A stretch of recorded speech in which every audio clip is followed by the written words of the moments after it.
Et beaucoup de mes frères maliens n'en ont jamais entendu parler.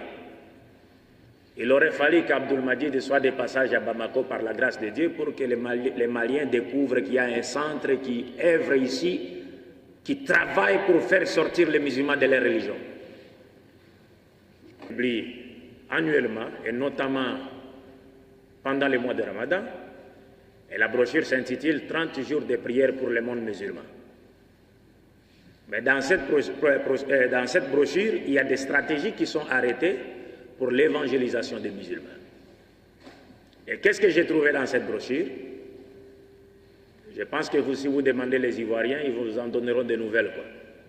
Parce que la brochure a été publiée sur les lignes de beaucoup de journaux en Côte d'Ivoire.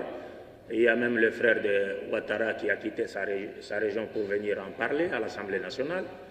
Ça a causé des problèmes sérieux en Côte d'Ivoire. Mais moi, j'ai découvert cette brochure où on appelait à la destruction des mosquées, ou si possible, si ce n'est pas possible de les détruire, à la transformation des mosquées à des églises. La brochure, je l'ai même avec moi, malheureusement je l'ai oublié. Je l'ai ici avec moi à Bamako, ici. Je l'ai avec moi. Je l'ai oublié malheureusement.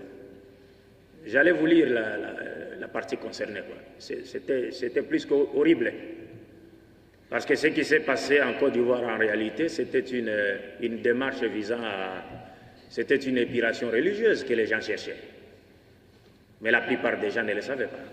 Donc je disais, je suis rentré dans cette librairie, donc j'ai trouvé ces brochures. Et Dieu a voulu qu'avant que je ne pénètre dans cette librairie, le blanc en question s'est déplacé. Parce qu'il est juste écrit à la page qui faisait face à leur stratégie machiavélique contre l'islam, il était écrit ceci: il est strictement interdit, formellement interdit de faire voir ces livrets aux musulmans. Et également, il est interdit également de leur vendre ces livrets. Donc, mais Allah a voulu que les blancs se déplacent, et moi je suis rentré, et j'ai trouvé que tous ceux qui travaillaient dans la librairie, c'était des frères aveugles qui ne voyaient pas. Mais ils travaillaient la cartographie, ils faisaient la cartographie, parce que là, c'est là aussi. C'était des aveugles, mais ils travaillaient. Ils mangent à la sueur de leur front. Ils font des livres, cartographie, ils arrangent, pourtant ce sont des aveugles. Ils travaillent.